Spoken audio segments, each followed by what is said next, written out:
Nazywam się Anna Talewicz-Kwiatkowska. Pracuję na Uniwersytecie Jagiellońskim w Instytucie Studiów Międzykulturowych.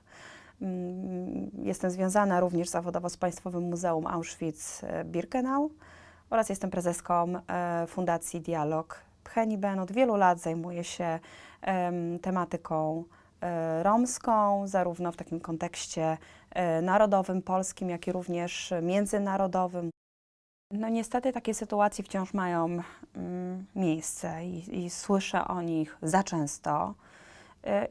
Jest to oczywiście związane z tym, o czym już mówiłam i jeszcze raz to podkreślę, z brakiem edukacji nauczycieli w obszarze związanym z międzykulturowością czy antydyskryminacją. Nie ma tego w programach studiów, nie uwrażliwia się tych ludzi. Oni często nie wiedzą po prostu, jak reagować. To nie jest jakaś ich zła wola. Poza tym to są często osoby, które, trzeba też powiedzieć i przyznać, które same mierzą się ze swoimi stereotypami, uprzedzeniami. Nie ma osób bez stereotypów. To jest naturalny mechanizm poznawania rzeczywistości społecznej. Stereotypy mają także nauczyciele. Więc ten rodzaj edukacji też pozwoli im się zmierzyć właśnie z nimi. Od tego powinien się rozpocząć ten proces w moim przekonaniu. Czy to się dzieje? No, choćby niedawno, kilka lat temu prowadzone, koordynowane czy współkoordynowane przeze mnie badania dotyczące nadreprezentacji dzieci romskich w szkołach specjalnych, czyli w szkołach dla osób,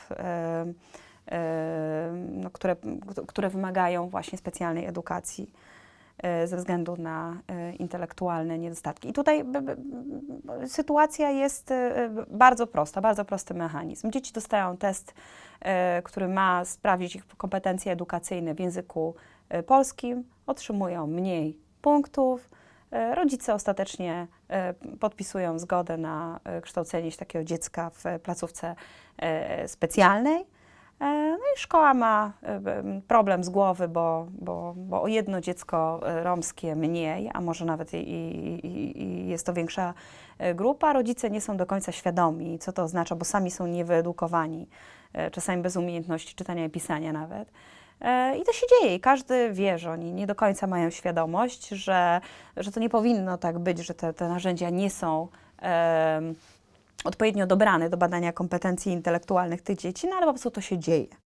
Co w takich sytuacjach można zrobić? Znowu to powtórzę. Edukować nauczycieli i angażować do procesów edukacyjnych osoby ze społeczności romskiej, które mogą mediować, czyli być takim łącznikiem między rodzicami romskimi, którym trzeba wytłumaczyć, jakie są konsekwencje, jaką decyzję podejmują, a gronem pedagogicznym i szkołą. Nie ma przyzwolenia na dyskryminację i na negatywne komentarze wobec osób, które posiadają inne cechy w przestrzeni publicznej. Nie ma już, tym bardziej, jeżeli mówimy o szkole i o kształtowaniu postaw przyszłych pokoleń. No nie wyobrażam sobie tego.